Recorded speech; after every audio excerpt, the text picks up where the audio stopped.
Izin untuk saya share screen ya.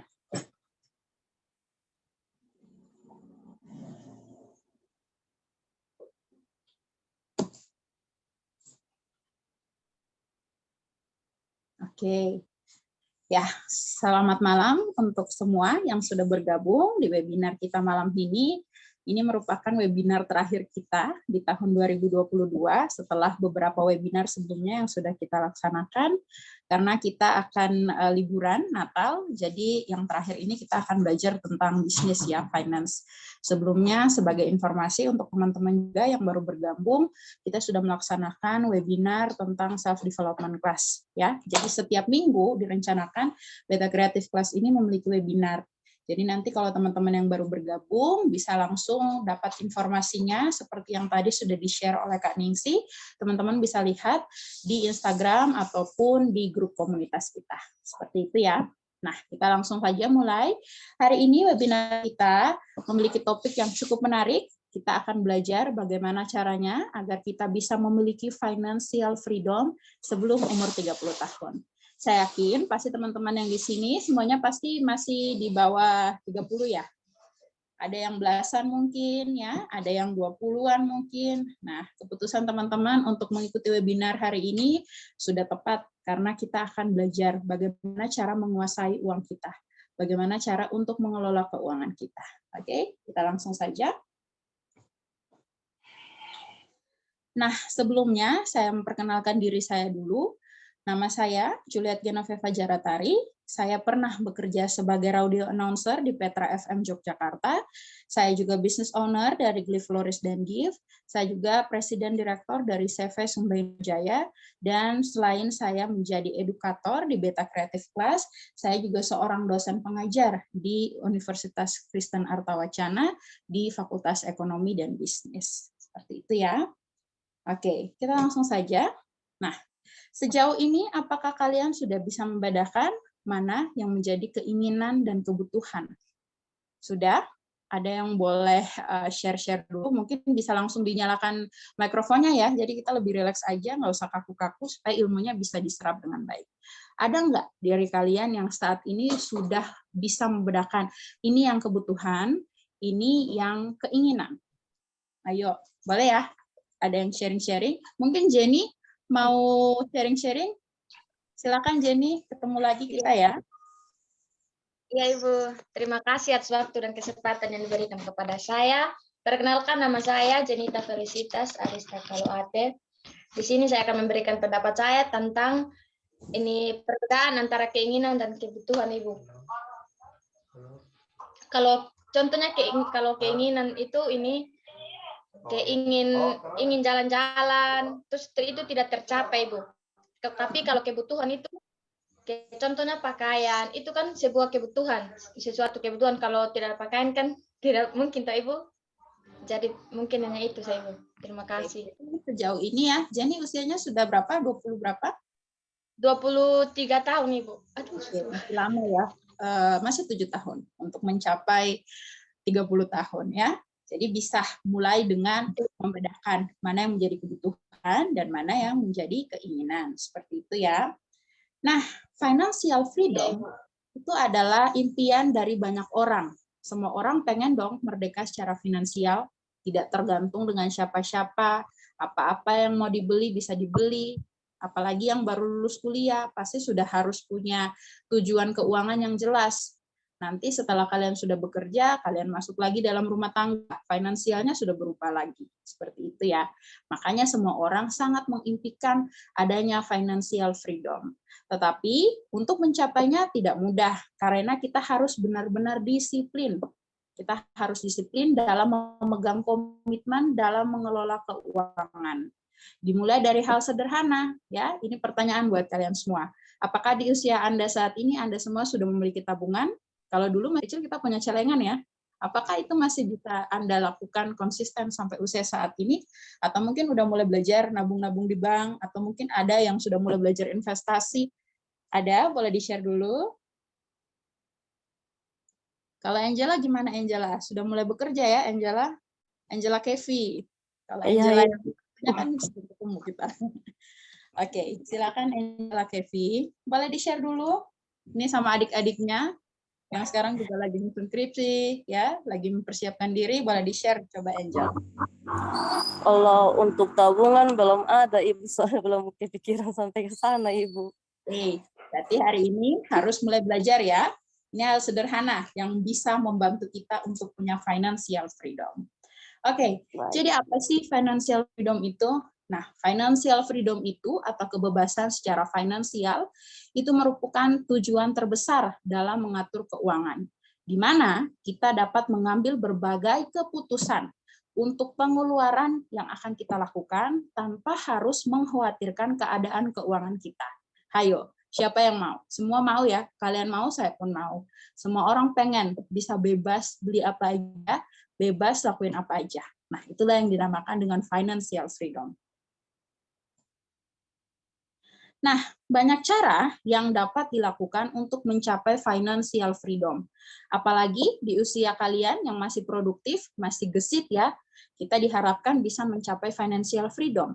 Semua orang memiliki impian ini dimulai dari menabung, ya, bekerja, membangun aset, hingga akhirnya mereka mulai membangun passive income. Bagaimana supaya uang yang bekerja untuk kita, bukan kita yang bekerja untuk uang. Seperti itu ya. Nah, pertanyaannya, apakah mereka berhasil dengan cara-cara seperti itu? Belum tentu. Bisa iya, bisa tidak. Apa rahasianya? Kita pelajari malam ini. Banyak orang tidak mampu mencapai financial freedom dikarenakan banyak faktor penghambat. Mari kita pelajari bersama. Yang pertama, tidak memiliki tujuan keuangan. Jika Anda tidak tahu tujuan, kemana Anda mau pergi, Anda tidak akan pernah tahu kendaraan apa yang akan Anda tumpangi. Demikian juga, jika Anda tidak memiliki visi keuangan yang jelas, maka akan sulit bagi Anda untuk mencapai kebebasan keuangan. Jadi ibarat nih, kita lagi di bandara, atau mungkin kita lagi di pelabuhan, kita tidak tahu kita tujuannya mau kemana, otomatis kita bingung kan, kita mau naik kapal yang mana, mau naik pesawat yang mana. Nah, sama juga dengan kondisi keuangan, kalau kita tidak tahu tujuan kita menabung, tujuan kita berinvestasi untuk apa, otomatis akan sulit bagi kita untuk bisa mencapai financial freedom. Itu yang pertama. Nah, yang kedua, dorongan gaya hidup. Ada yang kenal sosok di foto ini? Boleh dinyalakan mikrofonnya, ada yang kenal? Ini siapa? Ayo. Ini ya, tidak ada yang kenal ya, beneran ini tidak ada yang kenal. Ini Indra Kents ya, yang sudah terkena kasus kemarin, dia kasus investasi bodong. Dulu tuh dia sangat viral sekali di media sosial. Jadi apa-apa dia punya jargon murah banget, masih ingat ya? Jadi beli barang mewah, ya pamer uang, naik jet segala macam. Nah itu yang dinamakan dorongan dari gaya hidup. Tapi akhirnya sekarang apa yang terjadi dengan dia? Sudah ada di balik jeruji besi 10 tahun penjara karena terkait dengan investasi bodong. Seperti itu ya. Banyak orang yang menjadi gagal dalam mengelola keuangan dikarenakan gaya hidup, apalagi dengan adanya media sosial. Ya, banyak dorongan yang akhirnya menjadikan seseorang memamerkan apapun yang mereka punya atau mereka capai. Sebenarnya ini nggak jadi masalah kalau kita bisa pandai untuk menyeleksinya. Jadi mana yang positif, mana yang negatif. Ada yang bisa memberi dampak dari pencapaiannya, tapi ada juga yang memiliki niat terselubung ketika memposting sesuatu. Itulah media sosial. Dan kita semakin hari semakin terbiasa dengan kondisi seperti itu. Nah, yang terjadi, mereka mulai mempertontonkan apapun, mulai dari melihat kehidupan orang lain, akhirnya kita itu selalu punya standar tertentu untuk mencapai. Misalkan, aduh si ini sudah punya ini, oke saya harus punya ini. Wah dia foto mirror selfie, ya gadgetnya terbaru, aduh saya kalah nih.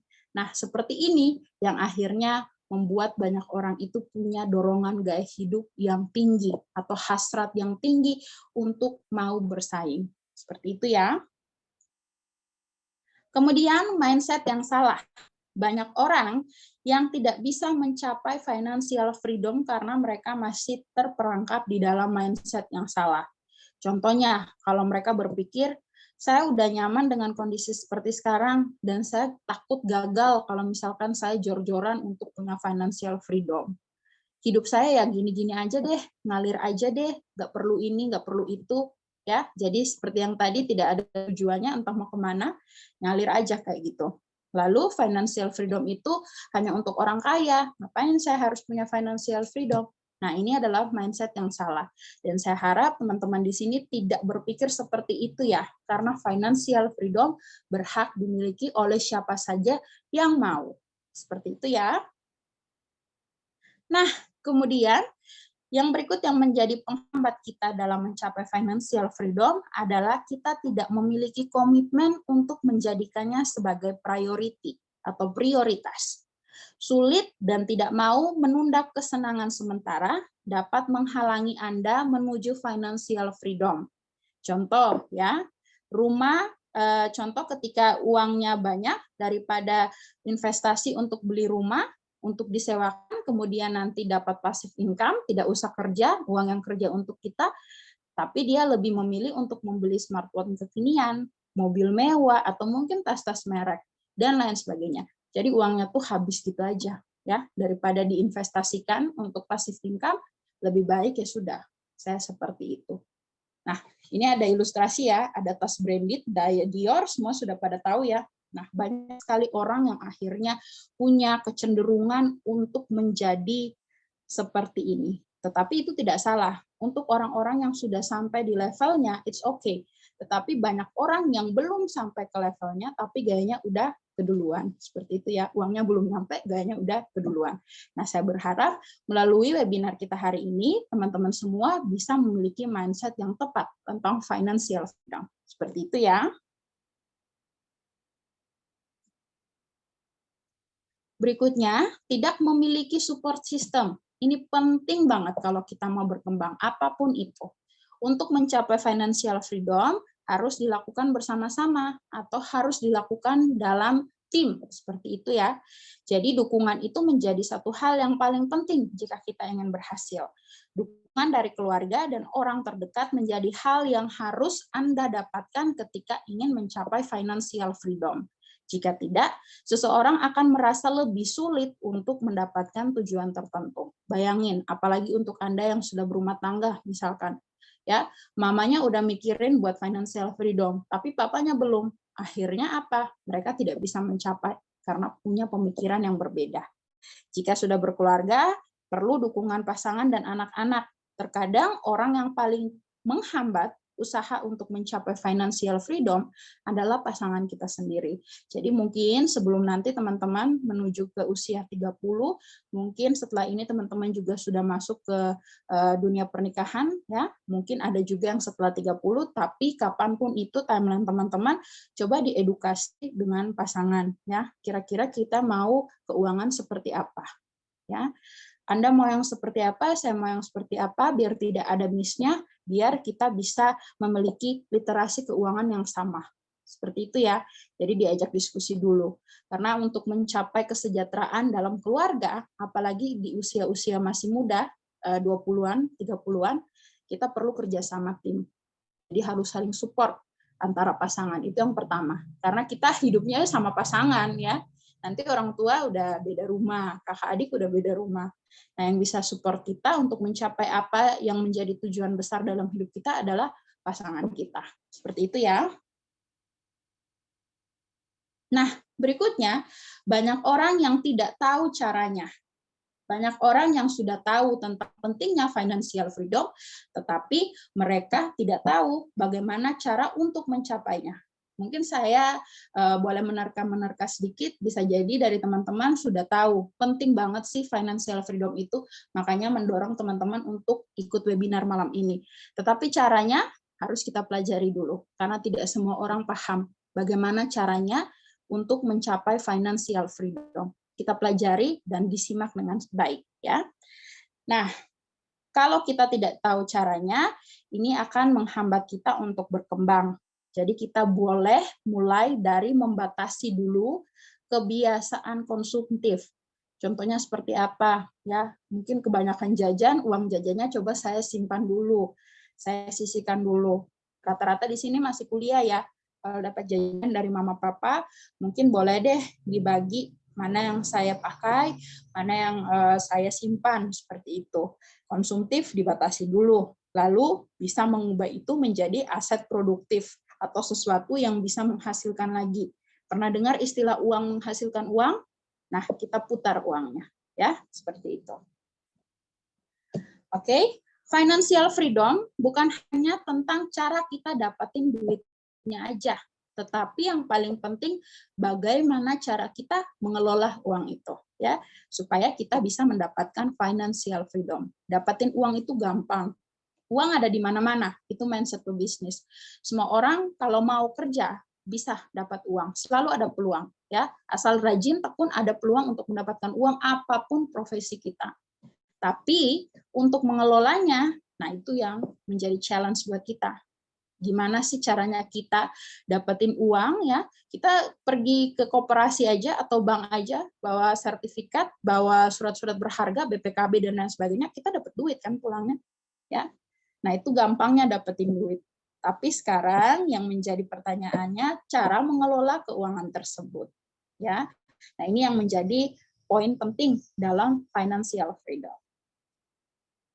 Oke, jangan sampai kita terjebak di dalam financial mess. Kita berharap kita bisa dapat financial freedom.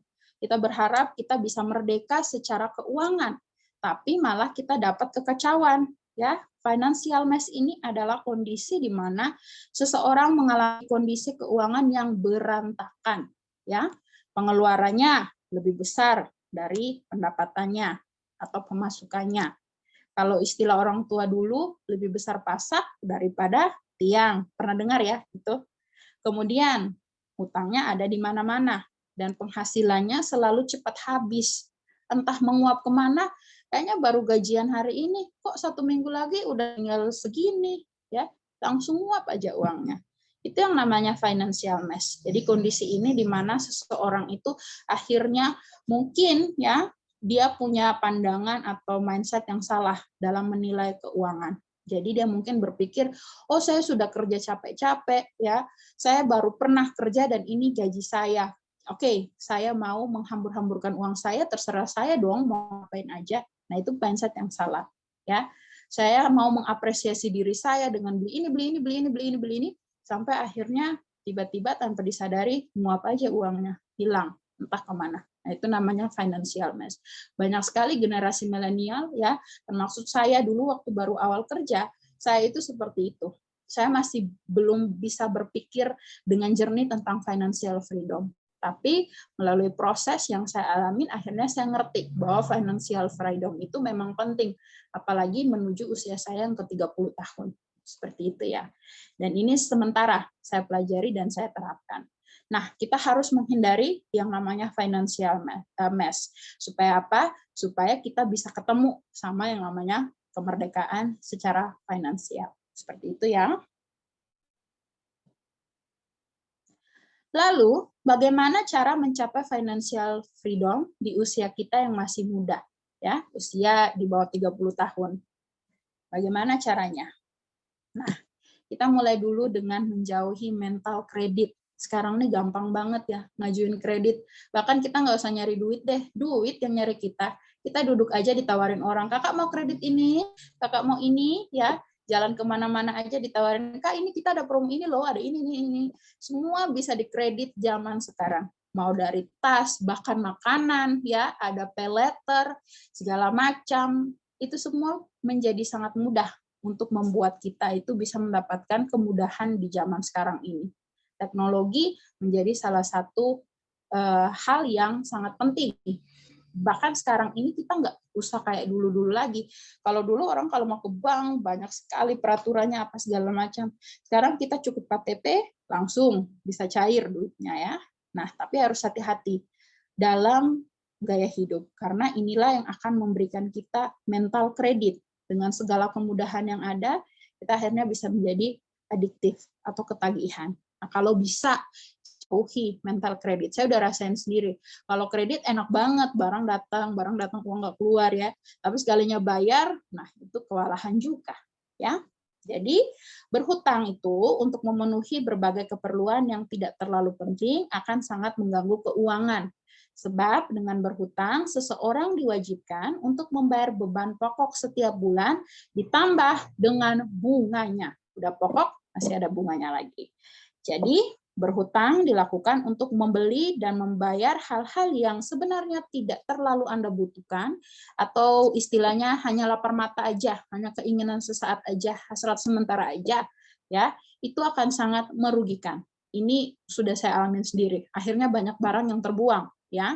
Jadi hutang kita numpuk, terus banyak barang yang kita tidak pakai karena kita cuma lapar mata aja, dan pada akhirnya ini hanya membuang-buang uang kita aja untuk tujuan yang sebenarnya tidak jelas.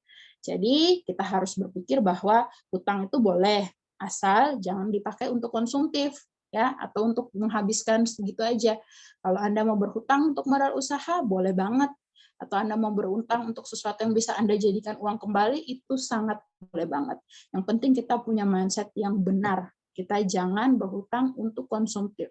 Kalau emang bisa dihindarin, lebih baik dihindarin aja. Ya, jauhi dulu mental kredit atau nyicil, ya, seperti itu. Oke, kita harus melek finansial sesegera mungkin, sedini mungkin. Sekarang teman-teman ikut webinar ini mulai dari umur berapa? Ada yang 23, ada yang 20, ada yang belasan mungkin, ada 26 mungkin, beda-beda ya. Jadi kita punya timeline yang beda-beda sampai ke angka 30. Tapi nggak ada yang terlambat kalau kita sudah melek, kita sadar tentang keuangan dari sekarang. Jadi semuanya masih bisa kita ubah, ya. Oke. Caranya bagaimana sih biar kita bisa menguasai uang kita? Kalau kita yang dikuasai uang kita, otomatis uangnya bakalan habis ya. Cepet banget habisnya. Orang uangnya gampang, ya, cepet nguapnya. Tapi gimana caranya kita yang nguasain uangnya? Kita yang ngatur pengeluaran kita. Kita yang bantu diri kita untuk bisa memberikan kategori terhadap setiap pengeluaran yang akan kita lakukan. Caranya gimana? Nah, caranya ambil kendali atas keputusan keuangan Anda. Lakukan investasi dan siapkan pendapatan seumur hidup Anda. Paham ya sampai di sini? Jadi kita harus ngambil kendali dalam keputusan keuangan. Jangan uang yang ngatur kita yang ngatur duit, ya, karena kita manusia. Seperti itu, hakikatnya seperti itu. Tapi banyak banget orang di zaman sekarang ini yang diatur sama uang. Apa-apa bisa banget ya, kalau ada uang jadi deh gitu ya. Nah, itulah menjadi poin penting yang harus kita perhatikan atau kita highlight malam ini. Kita harus punya kendali terhadap keuangan. Jangan kita yang dikendalikan dengan uang, ya. Nah, ini ada buku yang cukup menarik dari Tony Robbins. Ini buku yang bestseller banget. Judulnya Money Master the Game. Jadi Tony ini mengajarkan bagaimana cara untuk bisa mencapai kebebasan keuangan. Dan ini langsung dari investor miliuner di dunia, ya. Pernah dengar Warren Buffett, ya. Jadi ada cerita yang ada dia tulis dalam bukunya ini. Tony juga menggunakan bakat dan jaringannya ke 1% orang teratas di industri keuangan untuk membantu masyarakat luas dalam mengelola keuangannya menjadi lebih baik. Rahasia dari kesuksesan hidupnya adalah terus berbagi terhadap apa yang terhadap orang yang kekurangan. Seperti itu ya. Jadi Tony Robbins ini sebenarnya dia tidak mau menulis buku lagi. Kalau tidak salah dia terakhir nulis buku tuh di tahun 90-an. Tapi dia tergerak karena ada krisis moneter di tahun 2008, akhirnya dia tergerak untuk membantu orang-orang bisa memiliki pengelolaan keuangan yang baik. Maka ditulislah buku ini. Jadi dia punya 7 simple step to financial freedom. Boleh nanti dicari, atau nanti boleh kontak admin kalau semisal dia ada e-booknya, biar di-share, biar teman-teman bisa baca. Ya. Nah, pernah dengar compounding? Pernah ya? Anak ekonomi di sini ada? Pernah dengar compounding? Kita jangan pernah remehkan efek compounding. Jadi compounding itu seperti bola salju. Kalau bola salju, mungkin awalnya kita pas bentuk mungkin hanya segini ya, terus nanti kita gulung-gulung lagi, semakin lama semakin besar seperti itu. Nah, ibaratnya seperti itu compounding. Walaupun efeknya kecil, tapi efek bergulungnya akan semakin besar. Dalam keamanan finansial, cobalah untuk menyisihkan uang setiap bulan ke tabungan dan investasi. Miliki mindset bahwa tabungan adalah dana kebebasan dan ini akan membantu seseorang dalam memenuhi kebutuhan sehari-hari tanpa uang tersebut. Apapun yang terjadi, usahakan untuk tetap menabung ke dana kebebasan Anda. Jadi kalau bisa, hemat uang dimanapun Anda bisa. Ya, hemat uang dimanapun Anda bisa. Seperti itu ya. Ibaratnya dikit-dikit jadi bukit. Mungkin hari ini kita nabungnya 3.000 dulu deh. Besok mungkin 30.000. Besok lagi mungkin kita sudah bisa 300.000 ya. Jadi kita jangan remehkan dari hal-hal kecil yang kita lakukan. Karena kalau kita lakukan itu dengan konsisten, kita bisa mendapatkan hasilnya. Ini yang namanya efek compounding. Jadi kita jangan remehkan, aduh ngapain sih saya nabung 2.000 per hari, ngapain sih setiap bulan saya nabung 100.000, ngapain ya? Duh, masih lama saya bisa rasain hasilnya. Jangan remehkan seperti itu. Karena efek compounding ini yang akan membantu Anda menemui financial freedom. Ya, dikit-dikit jadi bukit. Dan yang kita harus highlight lagi, jangan sampai kita itu memakai uang yang sudah kita pisahkan. Ini harus disiplin. Ingat ya, di awal kita harus disiplin biar punya financial freedom. Jangan sampai kita pakai uang yang sudah kita pisahkan untuk dana kebebasan kita di kebutuhan sehari-hari kita. Jadi kalau bisa, anggap aja uang itu nggak ada. Ya, anggap aja kita cuman hidup seadanya. Misalkan saya punya gaji 1 juta atau saya dapat kiriman dari orang tua 1 juta per bulan, ya saya mau nabung 200.000 deh. Nah, saya anggap aja 200.000 itu nggak ada. Jadi saya hidup dari 800.000 yang ada, apapun yang terjadi.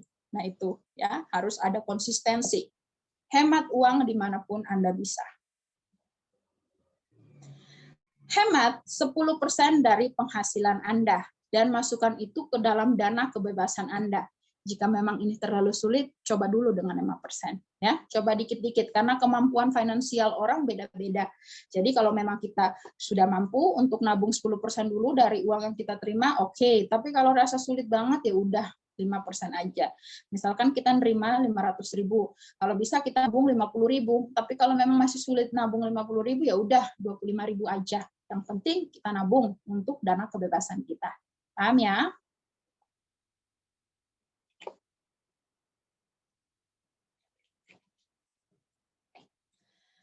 Efek compounding ini merupakan sebuah efek yang mengajarkan kita bahwa semakin banyak uang yang kita tabung, maka semakin besar timbal balik dari dana kebebasan yang kita terima. Atau semakin banyak uang yang kita simpan, kita akan dapat banyak lagi. Jadi tergantung kitanya, mau nabung berapa. Seperti itu ya. Lalu ini ada pertanyaan, bisa nggak sih kita sukses ya? Sukses menjadi seseorang yang memiliki financial freedom sebelum 30 tahun tanpa privilege. Ada yang tahu nggak di sini apa itu privilege? Ada nggak? Oke, jadi privilege itu adalah hak istimewa yang kita dapatkan ketika kita lahir, misalkan. Kita lahir dari keluarga kaya, itulah privilege. Misalkan, tetapi tidak hanya kita lihat dari status sosial saja. Kalau kita lahir aja, dan kita punya orang tua, dan kita dibesarkan, kita diasuh, itu privilege. Seperti itu ya.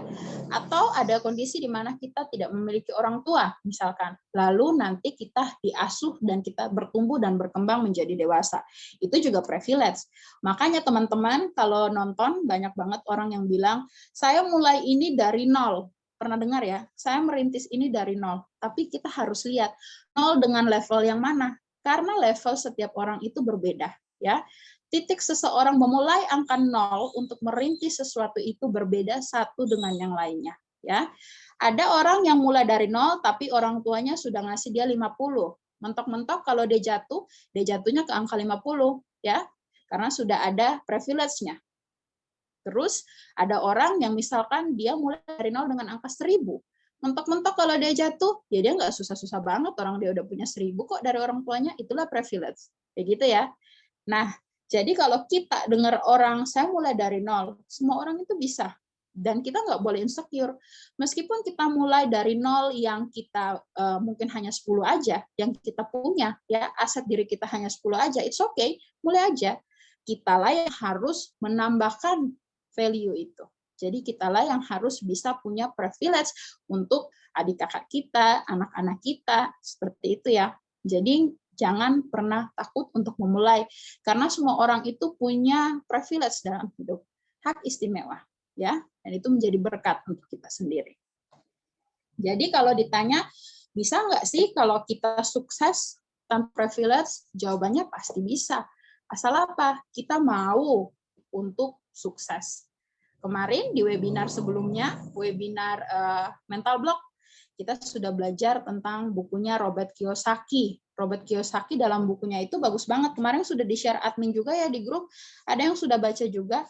Jadi Robert Kiyosaki itu sebenarnya bukan ngajarin kita aja buat semata-mata keluar dari mental block, tapi Robert Kiyosaki itu juga ngajarin kita supaya memiliki financial freedom, ya, dengan pola asuh si ayah kaya dan ayah miskinnya, kayak gitu ya. Nah inilah yang bisa membantu kita dan meyakinkan kita. Robert Kiyosaki bilang di bukunya Rich Dad dan Poor Dad, dia bilang bahwa semua orang punya kesempatan yang sama, ya, peluang yang Anda minta, Anda miliki. Jadi dari kita aja, kita mau atau enggak untuk bisa sukses dalam finansial sebelum usia 30 tahun. Ini tergantung mindset Anda aja. Kayak gitu ya. Makanya kita butuh lingkungan yang bisa support. Karena lingkungan itu benar-benar bisa ngebantu kita untuk mencapai apapun goals atau tujuan kita. Hindarin aja apa yang tidak membuat kita nyaman. Karena itu nggak akan bikin kita berkembang. Ya. Jadi contohnya kita ada di komunitas Beta Kreatif, teman-teman itu disupport. Kalau teman-teman masuk kelas workshop, ya ada kelas public speaking, kelas musik, terus kelas serangkai bunga, kelas nail art, dan lain sebagainya. Teman-teman itu disupport. Teman-teman disupport supaya bisa menjadi wirausaha muda, ya, yang tangguh, mandiri, terampil, dan lain sebagainya, yang tadi sudah dijelaskan Kak Ningsi di depan. Itulah pentingnya kita bisa bertumbuh dalam lingkungan yang bisa mendukung. Jadi kita maju bareng-bareng. Kita jangan maju terus ada yang tertinggal di belakang. Jangan ya, itu akan membuat mental block. Jadi kita harus bisa bareng-bareng. Kayak gitu ya. Oke, saya lanjut.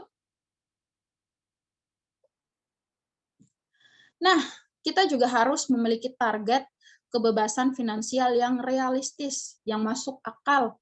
Jangan yang tidak masuk akal, itu akan menyulitkan diri kita sendiri kalau kita punya target yang terlalu tinggi.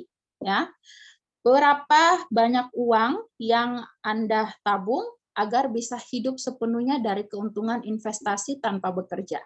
Jadi ini harus Anda pikirkan dengan matang. Ya, kira-kira saya butuh berapa banyak sih uang buat saya tabung atau saya investasikan? Oh, saya dapat tanah dari orang tua saya. Oke, gimana ya caranya saya dapat warisan ini atau saya dapat privilege berupa sebidang tanah ini untuk jadiin uang?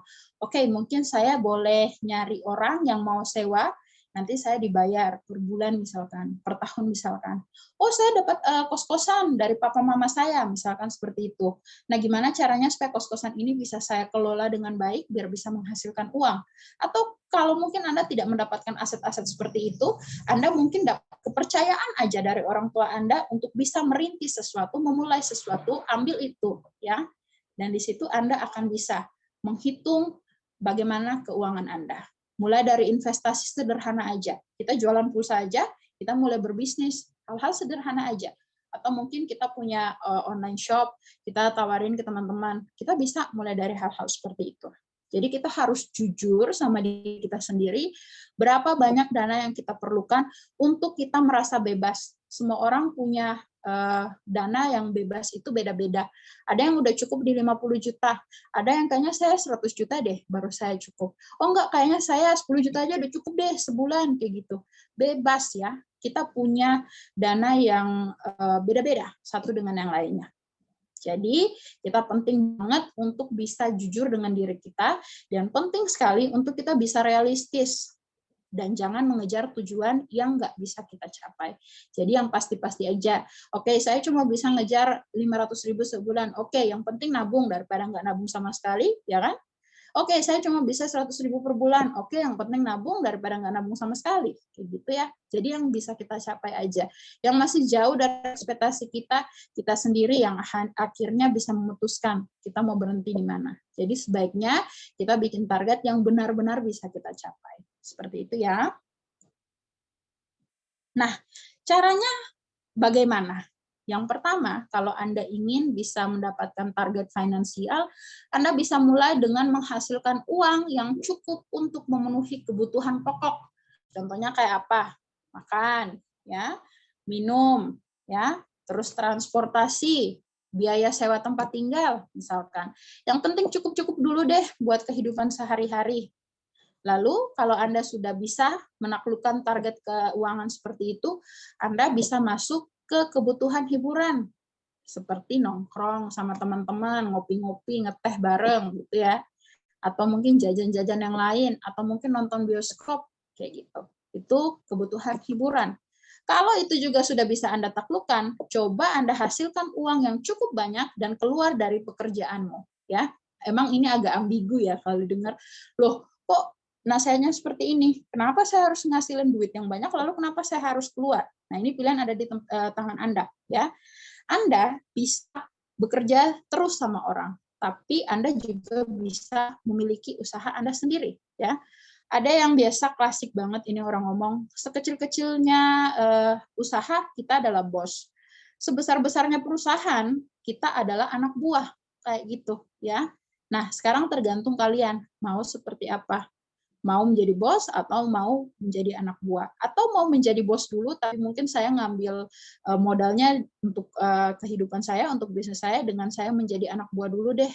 Nanti kalau udah cukup duitnya, oke saya berhenti, saya rintis aja usaha saya. Banyak orang yang kayak gini, apalagi generasi milenial ya, banyak banget yang berpikiran seperti ini. Mereka nyari modal, terus mereka berhenti, apalagi orang-orang yang tinggal di kota besar, banyak banget yang akhirnya berpikiran seperti ini. Karena mindset kita itu harus dirubah dulu. Orang yang sukses itu nggak selalu berseragam, ya, belum tentu. Jadi orang yang sukses itu orang yang emang dia bisa mencapai apa yang dia inginkan. Freedom, kayak gitu ya, kebebasan. Kebebasan apa aja, finansial, berpikir, berpendapat, berkeputusan, dan lain sebagainya. Itu orang yang sukses. Kalau Anda ngambil opsi ketiga, biarkan uang bekerja untuk Anda, dan Anda bisa hidup dari bunganya aja. Kebanyakan sih saya lihat kalau orang-orang yang punya usaha, di jam-jam produktif mereka tidak warawiri. Mungkin mereka lagi ngeteh di rumah, bahkan mungkin mereka bisa bangun siang atau bangun malam, terserah mereka, karena uang udah bekerja untuk mereka. Mau jam berapapun mereka bangun, toh uang saya yang kerja, kok bukan saya yang kerja? Nah, ini pikiran yang sudah sangat maju. Jadi gimana caranya kita bisa mengelola ini? Ya, boleh kita kerja. Saya pun gitu. Saya kerja, tapi saya punya bisnis juga. Ya, gimana sih sampai saya bisa ngomong ke kalian seperti ini? Karena saya sudah menjalaninya dulu menjadi seorang pengusaha bertahun-tahun, ya. Dan apa yang saya dapatkan, dua-duanya itu bisa seimbang dalam kehidupan saya. Saya suka bekerja dengan pekerjaan saya karena ini sudah sesuai dengan passion saya, tetapi saya juga mendapatkan penghasilan di luar pekerjaan saya. Jadi bisa saling melengkapi seperti itu ya. Ada resiko dari segala aspek. Kita kalau sudah dewasa, sudah paham, dan sudah bisa mengambil keputusan, pasti kita sudah bisa pilih mana yang paling baik untuk kehidupan kita. Ya, jadi ingat, harus mulai berani ambil keputusan. Mau seperti apa? Nah, yang keempat, tidak harus bekerja, tetapi dapat meningkatkan gaya hidup. Liburan dan makan di tempat mewah, contohnya. Anda harus memiliki penghasilan di atas rata-rata daripada orang umumnya. Ya, bayangin dong, kalian pernah nggak lihat orang yang, loh orang ini kok dia tidur-tiduran aja, tapi kok dia liburan terus ya, kok dia hanya gini-gini aja, tapi kok gadgetnya ganti-ganti, mobilnya ganti-ganti, ya, gaya hidupnya kok wow banget, padahal dia kayaknya nggak ngapa-ngapain. Kita nggak pernah tahu orang lagi ngapain kan. Sekarang nyari duit di mana-mana aja ada, dari handphone, ya, dari TV, dari gadget, semuanya bisa. Semua serba praktis. Jadi coba kita nggak usah mikirin buat capek-capek lagi, tapi kita harus punya target keuangan bahwa uang yang harus bekerja untuk saya dan bukan saya yang harus bekerja keras untuk uang. Saya kerja boleh, tapi nggak usah keras-keras banget, karena duit yang harus kerja keras buat saya. Inilah kondisi di mana Anda sudah bisa menguasai keuangan Anda, dan bukan uang yang menguasain Anda. time value money, ya. Ada waktu uangnya. Kalau misalkan Anda terlalu menggunakan tenaga Anda, mengurus tenaga Anda untuk uang, ya, Anda tidak bisa mendapatkan waktu istirahat. Tetapi kalau misalkan Anda ya udah segitu aja, kerja secukupnya, saya liburan juga secukupnya, nggak usah terlalu euforia, ya balance lah hidup kita, kayak gitu ya. Dan yang terakhir, kalau kita sudah melewati 4 tahap itu, kita bisa mendapatkan kebebasan finansial tanpa batas, ya, unlimited. Karena apa? Kita udah bisa ngelakuin apa yang kita inginin, kapan aja, di mana aja, mau apa aja kita bisa, ya. Oke, saya lanjutkan. Jika Anda sudah tahu 5 tujuan tersebut, Anda dapat menghitung mulai dari sekarang. Coba mulai hitung ya, berapa dana yang dapat Anda investasikan untuk mencapai target tersebut dan kapan Anda mau mencapainya. Bisa jadi 30, bisa jadi mungkin ada yang lebih dari 30, ya. Beda-beda ya, tergantung gimana Anda punya pemikiran, mindset Anda. Nah, ini ada yang namanya kalkulator kebebasan finansial. Coba aja dicari di Google, banyak banget ya. Jadi ini kalkulator yang akan membantu Anda menghitung berapa nilai tabungan untuk menutupi pengeluaran bulanan hanya dengan bunga, ya. Nah, ini ada simulasinya seperti ini ya. Dalam menggunakan kalkulator kebebasan finansial, pertama, kamu harus menghitung jumlah pengeluaranmu dulu, seperti itu. Lalu pengeluaran setiap bulannya, lalu Anda bisa menghitung sampai masa Anda pensiun. Pensiun itu nggak harus tua ya, dan tua juga belum tentu kita udah pensiun ya. Anda mau seperti apa masa tua Anda yang menentukan. Bisa Anda pensiun di umur muda, Anda sudah punya cukup uang kok untuk pensiun dan beristirahat, nikmatin aja uangnya ya. Bisa jadi waktu Anda masih tua, Anda harus bekerja keras karena Anda belum mencapai financial freedom. Nah, inilah yang harus segera kita melek finansial. Jadi jangan sampai masa tua kita itu yang sudah seharusnya kita beristirahat, tapi kita masih bekerja. Ini penting banget edukasi tentang finansial. Kayak gitu ya. Misalkan, jika tahun ini pengeluaran bulanan Anda itu di angka 8 juta.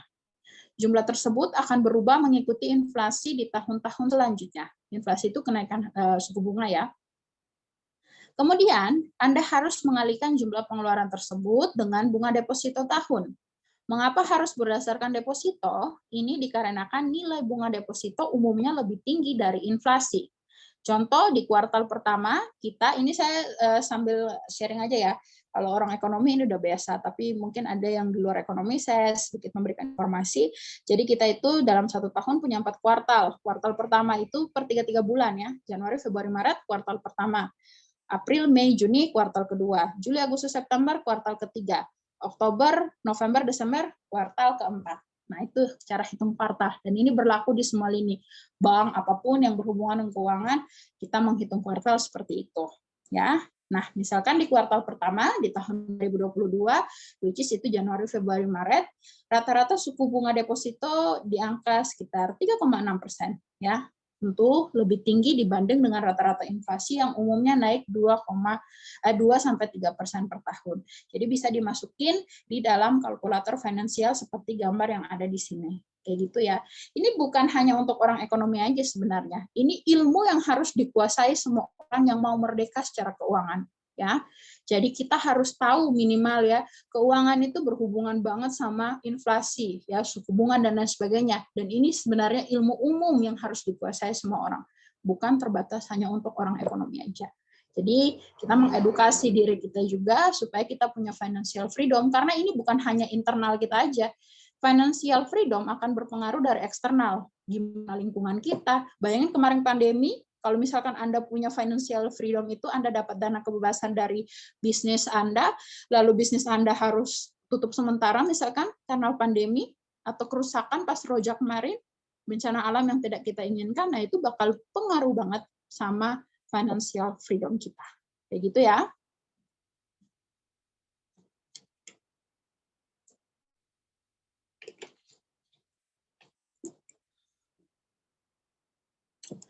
Apakah saya bisa menikmati financial freedom di usia 30 tahun? Nah, mungkin teman-teman mulai bertanya nih, bisa nggak ya saya? Kayaknya berat-berat banget nih mau mencapai financial freedom. Saya masih kuliah, ya, saya masih terbatas atau mungkin ada yang baru kuliah, gimana sih biar saya bisa mencapai financial freedom sebelum usia 30 tahun? Nah, sekarang kita belajar dulu prosesnya.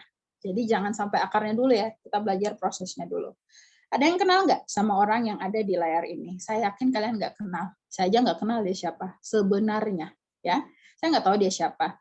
Tapi orang ini begitu membumi, ya. Dia sudah mencapai financial freedom di usianya yang sebelum 30 tahun. Bayangin, hebat banget kan? Ini salah satu contoh anak bangsa yang harus kita tiru. Kalau kita nggak kenal sama Pak James Prananto ini, mungkin kita kenal sama ini.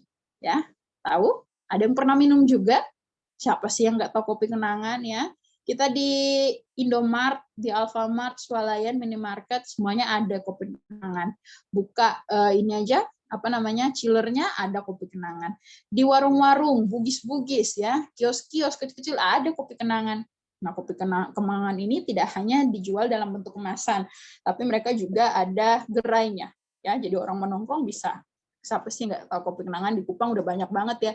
Dia saingan sama Janji Joni kalau di Kupang. Saya bukan pencinta kopi banget, jadi ya saya setahu-tahu aja kayak gitu ya. Pas lewat ya lihat kayak gitu ya. Oke. Nah, ini sedikit inspirasi yang kita bisa ambil dari kopi kenangan. Jadi James Prananto ini merupakan pendiri merek kopi terkenal, yaitu Kopi Kenangan, yang menjadi inspirasi sukses banyak orang. Ya, Kopi Kenangan sendiri merupakan perusahaan food and beverage, ya, produk minuman dan makanan, yang menjadi unicorn. Unicorn itu dia sudah punya nilai angka nominal pendapatan yang cukup tinggi. Kalau nggak salah sekitar $1 miliar kayak gitu ya. Kemudian Kopi Kenangan ini menjadi perusahaan unicorn pertama di bidang makanan dan minuman di Asia Tenggara. Saat ini, Kopi Kenangan sendiri merupakan merek kopi yang disenangi semua kalangan di Indonesia. Gerai Kopi Kenangan di seluruh Indonesia kurang lebih ada 600 gerai, dan ini tersebar di berbagai kota. Dulu, mereka sempat mendirikan sebuah kedai teh premium di Jakarta bernama Lewis and Carroll atau LNC, tapi mereka gagal. Akhirnya mereka mulai berpikir gimana caranya ya supaya saya bisa bangkit dari keterbatasan ini. Mereka mulai mempelajari tren masyarakat kita, perilaku konsumen masyarakat Indonesia, akhirnya mereka membuka Kopi Kenangan dengan harga terjangkau. Bahkan sekarang udah banyak banget ya kopi kenangan, kita ketemu di mana aja, kayaknya mudah banget deh. Ya. Singkat cerita, Desember 2021 lalu, Kopi Kenangan mendapatkan pendanaan sebesar 96 juta US dollar atau setara dengan 1,37 triliun dan menjadikan sebagai bisnis food and beverage pertama di Asia Tenggara yang menyandang gelar unicorn. Bayangin, akhirnya orang udah mau ya berinvestasi sama mereka. Dari kegagalan, kita bisa lihat bagaimana usia dia dari 20 ke 30, dia punya hard work yang sangat luar biasa. Sampai akhirnya usaha F&B ini, Kopi Kenangannya ini, bisa dikenal dan bisa kita nikmati sampai hari ini. Kayak gitu ya. Nah, ini ada 15 cara yang bisa menjadi highlight untuk kita semua. Boleh di-capture karena ini penting banget ya. Saya jarang minta kalian buat capture, tapi kalian emang penting banget. Dan ini saya ringkas sendiri dari beberapa buku dan saya harap kalian bisa mempraktekannya setelah kalian mengikuti kelas hari ini. Ya. 15 cara menikmati financial freedom sebelum 30 tahun. Yang pertama kita kenalin dulu potensi diri kita. Oke, saya Resna, aset diri saya, potensi diri saya adalah saya suka main gitar. Gimana caranya saya menghasilkan uang dari potensi yang saya miliki? Oh, mungkin saya bisa mengikuti ajang-ajang pencarian bakat, saya bisa menjadi terkenal, misalkan seperti itu. Lalu dari sana saya bisa menikmati financial freedom, misalkan seperti itu. Kemudian, kalau kamu sudah kenal sama potensi diri, mulai belajar untuk menemukan tujuan hidup sedini mungkin. Ini berhubungan dengan melek finansial, ya. Jadi Anda harus tahu dulu, saya hidup ini ngapain, ya. Oke, tujuan hidup saya menjadi seorang yang sukses, saya mau memiliki rumah sendiri, kendaraan sendiri, financial freedom sebelum 30 tahun, ya. Sedini mungkin itu harus ditanamkan di dalam hidup Anda, ya. Di set pikiran Anda bahwa Anda harus memiliki tujuan hidup sedini mungkin. Kalau udah ketemu, kalian bisa mulai dengan menyusun rencana untuk mencapai tujuan hidup tersebut. Dan jangan hanya susun rencana aja, dikasih estimasi waktu. Kira-kira kapan sih saya mau mencapai planning ini? Misalkan planning A, saya akan capai dalam 3 bulan. Planning B, saya akan capai dalam 1 tahun. Planning C, saya akan capai dalam 2-3 tahun ke depan. Misalkan seperti itu. Kasih estimasi waktu. Supaya apa? Kita lebih disiplin. Kayak gitu ya. Setelah itu, bagi tujuan hidup Anda yang tadi sudah Anda buat itu menjadi target-target jangka pendek. Misalkan Anda ingin membeli motor ya atau cicil motor gitu ya. Gimana sih caranya biar saya bisa mencapai tujuan itu? Oke, saya mulai bekerja. Mungkin saya cari pekerjaan sambilan, habis kuliah mungkin saya kerja di mana gitu, saya cari yang part time. Lalu nanti saya mulai bagi nih, oke gaji saya bagi dalam target jangka pendek. Misalkan dalam 1 minggu ke depan saya harus sudah bisa beli ini. Ya, 1 bulan ke depan saya sudah harus bisa seperti ini, atau tabungan saya sudah harus seperti ini. Lalu 1 bulan ke depan, oke, saya sudah cukup untuk membeli DP motor ya, untuk membeli sebuah motor. Misalkan seperti itu. Lalu kalau sudah ada target-target jangka pendek, supaya Anda bisa lebih konsentrasi dalam menentukan tujuan hidup Anda mulai tantang diri Anda untuk keluar dari zona nyaman. Biasanya Anda terbiasa dengan kehidupan yang mungkin sangat fleksibel, dimanja dengan fasilitas ini itu. Coba deh keluar dari zona nyaman. Disinilah Anda baru benar-benar berkembang. Kayak gitu ya. Kalau udah, Anda harus membiasakan diri Anda dengan kegagalan. Kalau kita mencoba apapun itu, kita pasti akan ketemu samanya kegagalan. Dan kegagalan itu, kalau enggak kita takutkan, kita akan benar-benar down. Jadi kita harus bikin biasa aja. Ya udah gagal nggak apa-apa, wajar. Salah nggak apa-apa ya wajar. Ya nggak apa-apa, saya gagal. Nanti saya coba lagi.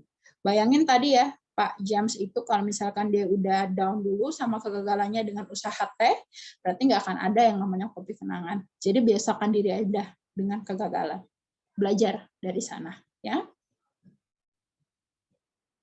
Setelah itu, Anda juga harus belajar untuk memiliki gaya hidup sederhana. Jadi diri Anda sendiri, jangan malu kalau terlihat berbeda. Karena Anda punya tujuan yang besar, saya mau punya financial freedom. Apapun yang terjadi, saya harus hidup apa adanya. Karena boleh saya susah-susah sekarang, pasti saya senang-senang di kemudian hari. Pasti nanti saya akan mencapai juga compoundingnya. Pasti nanti satu saat saya juga akan merasakan, ya, saya bebas beli ini, beli itu, punya ini, punya itu. Seperti itu. Jadi nggak apa-apa deh, sekarang saya hidup sederhana apa adanya aja. Kayak gitu ya. Yang penting cukup-cukup aja. Yang penting saya punya tabungan. Kayak gitu ya. Lalu, kalau misalkan Anda punya hutang, mulai untuk melunasi hutang-hutang Anda. Ya, kalau ada yang belum diselesaikan, coba untuk diselesaikan perlahan-lahan. Karena ini nggak akan mudah untuk terlepas dari hutang. Ya, namanya hutang itu akan sangat sulit dan melilit. Tapi bagaimana caranya Anda untuk bisa melepas? Anda selesaikan satu persatu. Lama-lama semua akan selesai juga. Ngomong gampang ya, tapi gimana nanti realisasinya? Realisasinya adalah Anda dan diri Anda sendiri. Bagaimana Anda harus punya komitmen untuk bisa mencapai financial freedom. Saya pertama kali pikiran tentang financial freedom itu kalau nggak salah ketika saya masih sekolah. Ya, saya pengen banget dulu itu saya masih SMP apa SMA ya. Saya pengen banget sebelum 30 tahun punya mobil sendiri, rumah sendiri, dan I got it now. Ya. Tapi caranya nggak akan semudah apa yang saya ngomong saat ini. Karena yang saya alamin ketika teman-teman saya tidur, saya harus jualan. Ketika teman-teman saya lagi enak-enakan jalan-jalan, saya harus jualan. Dan akhirnya ini menjadikan saya dengan segala impian saya. Meskipun saya harus berhutang juga. Saya punya hutang juga untuk mencapai financial freedom. Tapi pengelolaannya yang sedang saya pelajari untuk bisa menjadi baik seperti itu. Agar nanti ketika saya sudah sampai di usia yang saya targetkan, saya udah nggak mau lagi kerja capek-capek. Saya maunya nikmatin hidup saya dengan passion, biarin uang yang bekerja untuk saya. Kayak gitu. Ya. Lalu kita juga harus memiliki sikap disiplin dan konsisten dengan apa yang sudah kita komitmenkan. Ya, apa yang sudah Anda komitmen harus benar-benar bisa Anda capai. Ya, jangan pernah Anda langgar sedikit pun. Jangan berikan toleransi untuk diri Anda melanggar hal yang akan menjadi bumerang untuk Anda di kemudian hari. Jadi kalau bisa tahan diri, ya tahan diri aja. Disiplin aja. Apa adanya aja. Nggak apa-apa, saya mulai dari nol, nggak apa-apa. Yang penting suatu saat nanti saya akan berhasil. Dulu ya, saya waktu merintis toko bunga saya, waktu saya kuliah. Waktu itu tuh berat banget buat saya. Saya mahasiswa semester akhir juga, dan saya harus berjuang untuk bisa merintis sebuah usaha. Itu tuh memang berat banget. Saya mulai dari cari supplier sendiri, ngangkat-ngangkat barang pakai motor sendiri, ya kena hujan, biarin barang-barang saya itu dilindungi mantel. Saya biar basah nggak apa-apa dulu itu beberapa tahun yang lalu. Tapi akhirnya apa yang bisa saya nikmati sekarang? Saya tinggal di dalam rumah aja, nanti ada yang kerja buat saya, uang datang sendiri, ya. Tapi itulah proses yang memang cukup panjang biar kita bisa mendapatkan financial freedom. Asal kita tekun aja, konsisten, disiplin, ya. Kita udah komit buat mulai aja. Jangan mundur ya, maju aja terus. Nanti juga kita akan ketemu. Sampai kapan kita harus berhenti. Kayak gitu ya. Lalu bisa juga teman-teman mulai dengan merintis bisnis sendiri. Kayak tadi ya, saya merintis usaha pertama kali itu waktu kuliah. Saya jualan celana waktu itu. Ya, jadi saya kan tinggalnya di luar Kupang. Saya punya teman-teman di Kupang. Nah, saya mulai waktu itu kalau nggak salah saya jualan celana. Terus saya jaraknya itu cukup jauh. Kalau kita di Kupang, misalkan kosan saya di Unkris, ya, terus tempat untuk saya bisa ambil celananya itu misalkan di Oisao, cukup jauh itu, jauh banget itu. Dan saya naik motor sendiri ke sana. Keuntungan yang saya dapatkan cuma Rp10.000, tapi nggak apa-apa, saya jual aja celananya dulu. Saya jual ke teman-teman saya, sampai akhirnya saya harus berhenti karena harus fokus kuliah juga kan. Lalu saya juga pernah dulu usaha catering. Dari kosan aja gitu, masak sendiri, dikasih-kasih ke orang, tawar-tawar, sampai akhirnya saya ketemu passion saya di bunga, ya. Saya suka merangkai bunga, akhirnya sampai sekarang saya bisa menikmati hasil dari jerih lelah saya beberapa tahun yang lalu, seperti itu. Dan ini semua terjadi sebelum saya mencapai usia 30 tahun. Gitu ya. Jadi nggak ada yang salah kita punya bisnis. Meskipun kita udah punya kerja, kita sudah punya penghasilan yang pasti, bisnis itu merupakan satu opsi yang sebenarnya menguntungkan kalau kita bisa mengelolanya. Jadi kita bisa dapat penghasilan dari mana aja, ya, dari kerja oke, dari bisnis juga oke, kayak gitu ya. Bisnis juga resikonya tinggi, meskipun kita bisa mendapatkan penghasilan yang lumayan, tapi resikonya tinggi. Tapi kalau kita udah punya mental terbiasa dengan kegagalan, it's okay, jalan aja.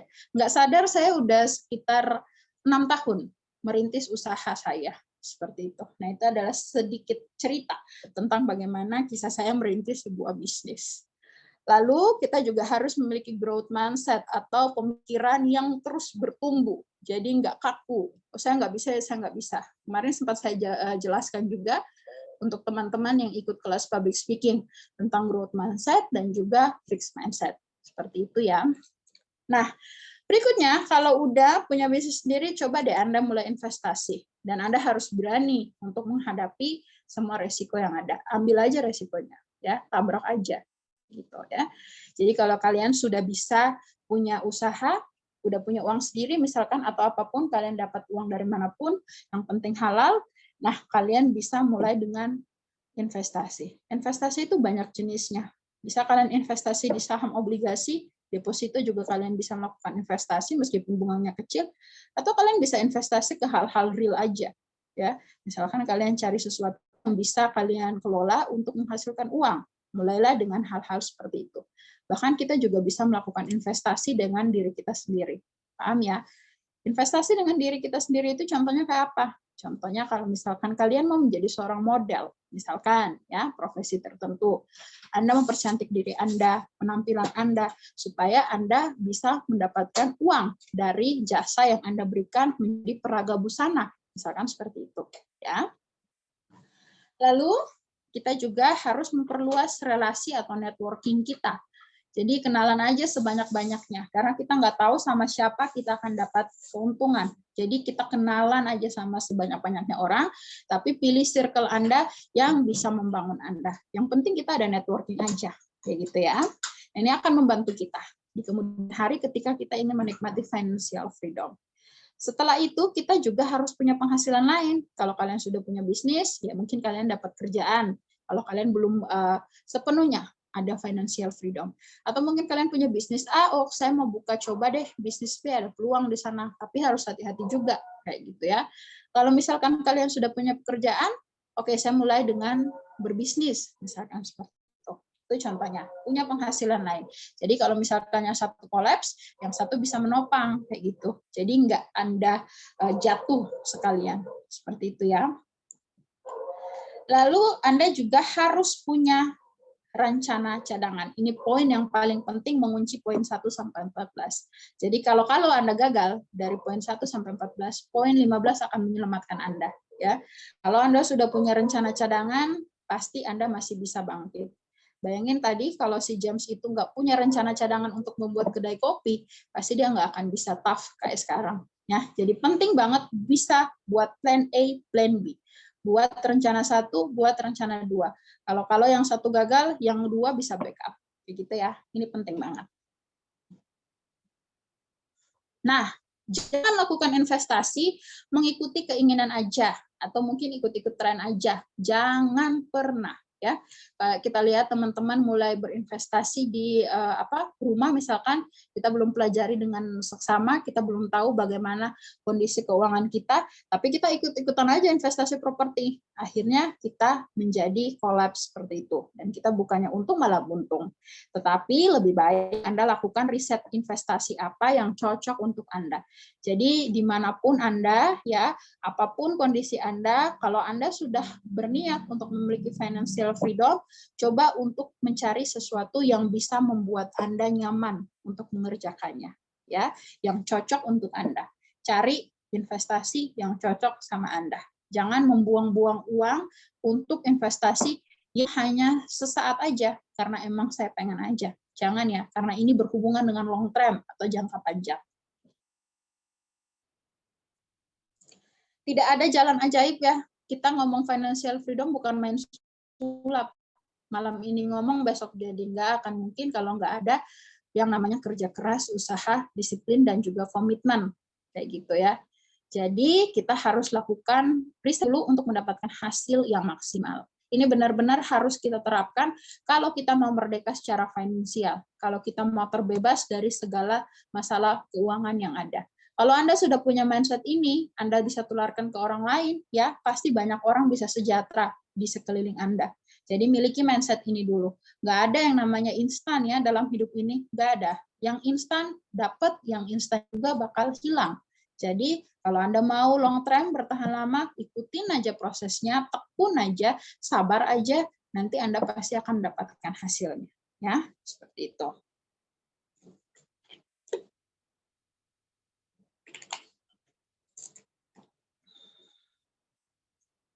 Nah, ini ada beberapa tahap yang teman-teman bisa lakukan untuk menuju ke financial freedom. Ketika saya bacakan nanti, coba Anda mulai merefleksikan diri Anda. Saya sudah ada di tahap nomor berapa? Ya, kita pelajari bersama. Tahap pertama adalah tahap dependence.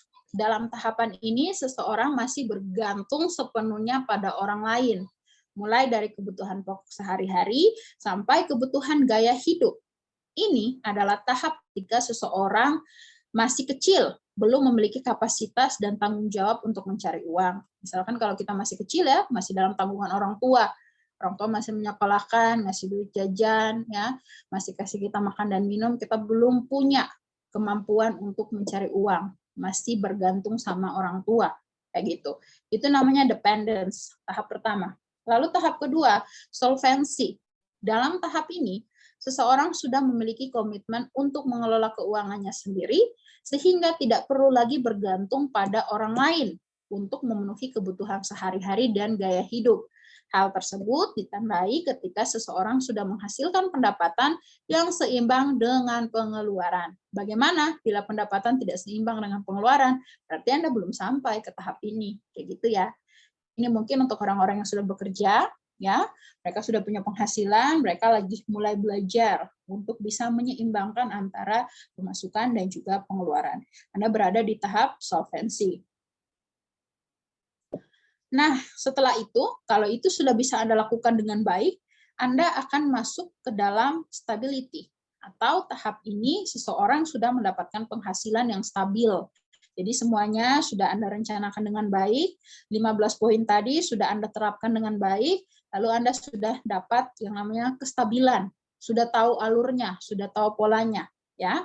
Dan ini Anda sudah mulai punya kemampuan untuk melunasi hutang ataupun kewajiban yang Anda punya, dan juga sudah dapat menabung serta sudah mulai bisa berinvestasi. Artinya apa? Anda sudah mulai memiliki kelebihan dana. Dari Anda punya dana sekian, Anda sudah punya kelebihan dana, sampai akhirnya Anda sudah bisa untuk melakukan tabungan, menabung, dan juga investasi. Nah, ia juga sudah bisa menekan pengeluaran, sudah mulai muncul mindset-nya, ya, sudah bisa mulai menekan pengeluaran secara efektif dan menghindari utang yang tidak produktif. Nah, ini sudah mulai bagus ya. Kalau sudah sampai di tahap ini, Anda sudah mulai stabil.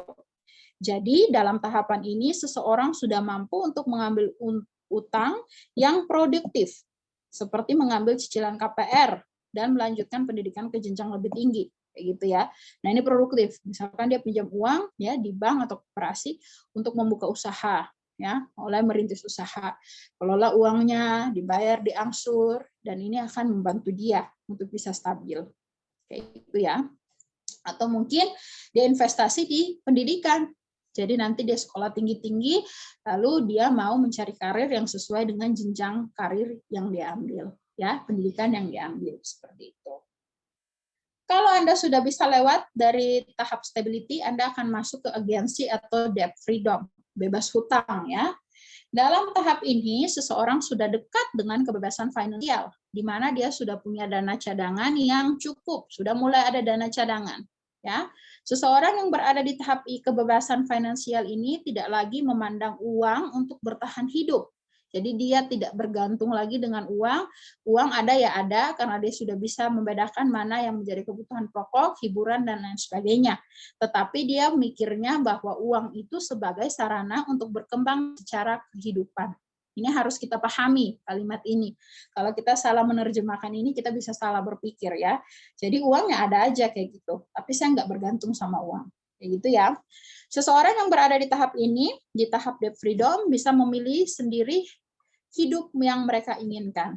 Jadi terserah dia mau bangun jam berapa, mau tidur jam berapa, mau tinggal di mana, mau pakai baju apa, mau makan apa, bisa-bisa aja orang dia udah punya kelebihan dana kok, ya. Kebutuhan pokok semua udah terpenuhi, hiburan udah terpenuhi, apalagi terserah dia mau naruh duitnya di investasi oke, mau ngabis-ngabisin duit juga oke, ya, karena dia sudah punya kebebasan secara finansial hampir mendekati, ya.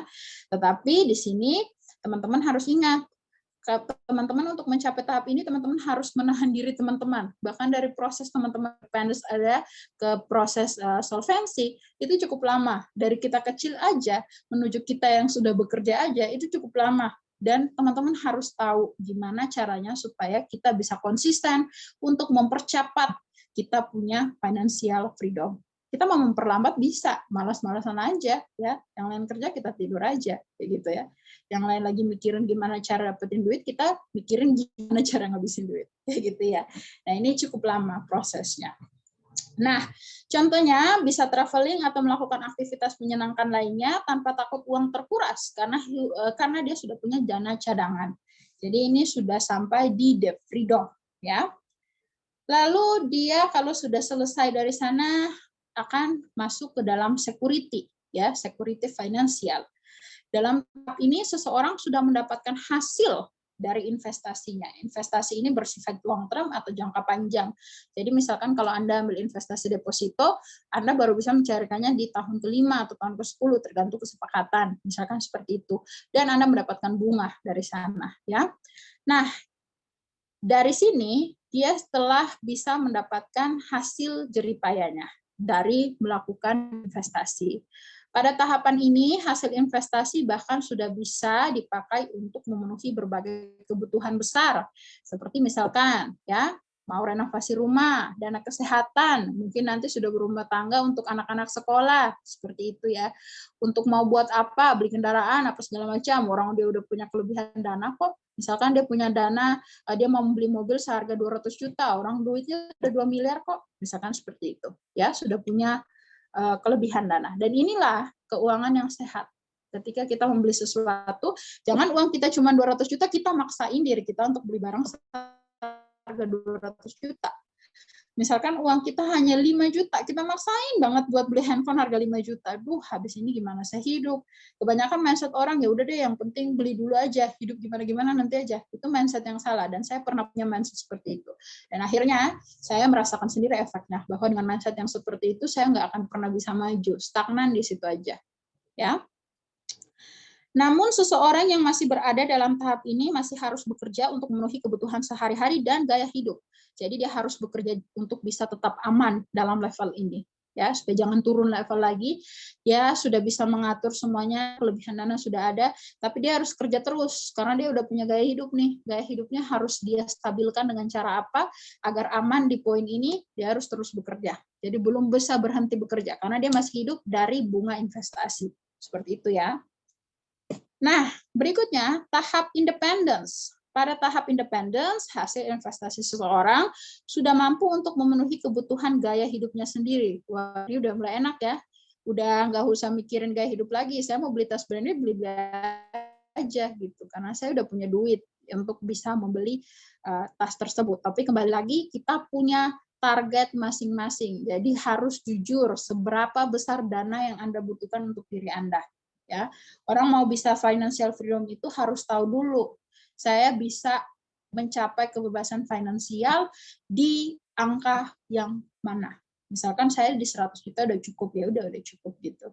Jadi bebas ya, tidak terbatas gitu, tergantung Anda dan pemikiran Anda. Lalu ini agak sedikit berbeda dengan tahapan sebelumnya yang hasil investasinya hanya mampu memenuhi kebutuhan besar ya, tahap sebelumnya. Dalam tahap ini seseorang bisa berhenti bekerja tanpa perlu mengkhawatirkan keuangan karena dana yang dimiliki sudah mampu memenuhi kebutuhan pokok dan gaya hidup. Asik ya, kebutuhan pokok tercukupi, gaya hidup juga tercukupi. Banyak ya, contohnya seperti selebriti kita lihat kayaknya kaya-kaya banget, tapi kita nggak tahu kerja kerasnya kayak apa. Raffi Ahmad enak banget ya, liburan sama keluarga, bawa timnya, nonton Piala Dunia langsung, kita cuma di TV, dia nontonnya langsung, enak banget ya. Tapi kita nggak tahu cara kerjanya seperti apa, pengelolaan keuangannya seperti apa. Kita tidur, dia syuting, kayak gitu ya. Itulah hard work efeknya, seperti itu ya. Kemudian tahap terakhir, kita masuk dalam abundance. Dalam tahap ini kita sudah menikmati passive income. Jadi ini benar-benar uang udah bekerja untuk kita ya. Uang sudah bekerja untuk kita dan kita tinggal menikmatinya aja. Ini yang saya bilang tadi, pensiun dini. Saya udah punya target buat cepet-cepet saya mau pensiun dini. Tapi saya harus menstabilkan dulu keuangan saya.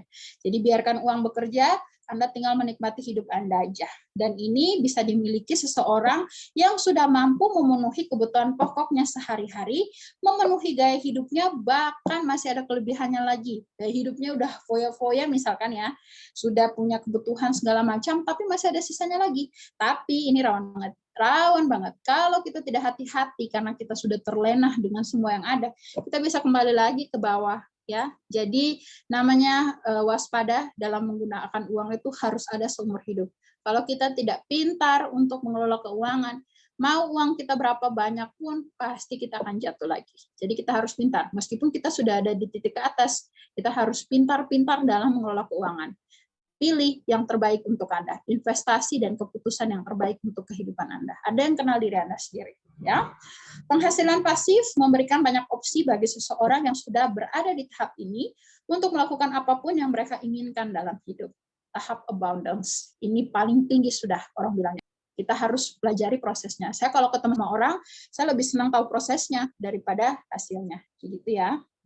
Nah, ini ada 3 keranjang investasi yang sering disebutkan orang-orang. Yang pertama keranjang keamanan, keranjang pertumbuhan, dan juga keranjang gaya hidup.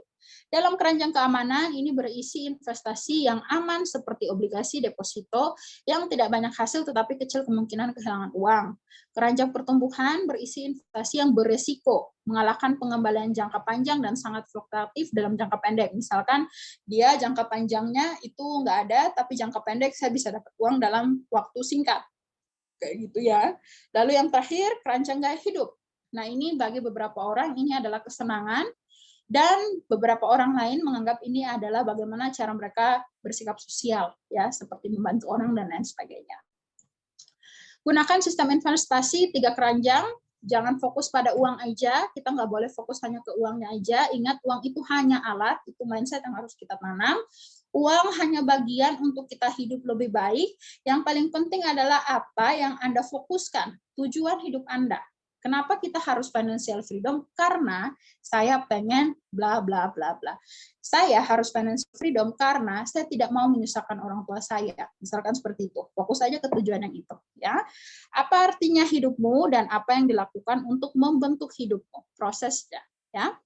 Uang hanya sebagai alat untuk mencapai tujuan hidupmu. Uang membantu Anda berinvestasi pada pengalaman. Ingat, kalau kita bisa membeli pengalaman, kita bisa liburan, misalkan kita bisa bersekolah mungkin, itulah pengalaman. Dan membeli waktu untuk diri sendiri. Ya, kalau punya uang, Anda sudah bebas untuk membeli waktu. Dalam artian orang lain bekerja, Andalah bosnya. Ya, karena Anda biar Anda punya usaha kecil, tapi Anda tetap bosnya, kayak gitu ya. Itu namanya membeli waktu untuk diri sendiri, dan Anda memberikannya kepada orang lain. Artinya Anda sudah bisa membuka lapangan pekerjaan. Jadi memberikan waktu itu untuk orang lain, dan Anda mengatur kapan dia kerja, kapan dia berhenti. Seperti itu ya. Ingat, uang baru berharga apabila bisa membuatmu untuk bertumbuh dan memberikanmu kehidupan yang lebih bahagia dan lebih sehat. Kayak gitu.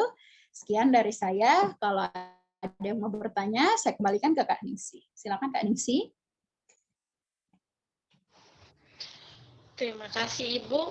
Wow, luar biasa sekali ya materi yang kita dapat pada malam hari ini.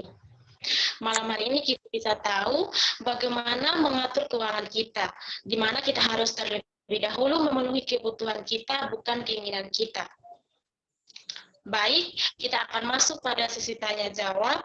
Jadi untuk sobat-sobat yang ingin bertanya, silakan menyalakan audio, atau untuk sobat-sobat yang masih malu-malu bisa menggunakan kolom chat untuk memberikan pertanyaan. Saya memberikan pertanyaan mungkin dari Kak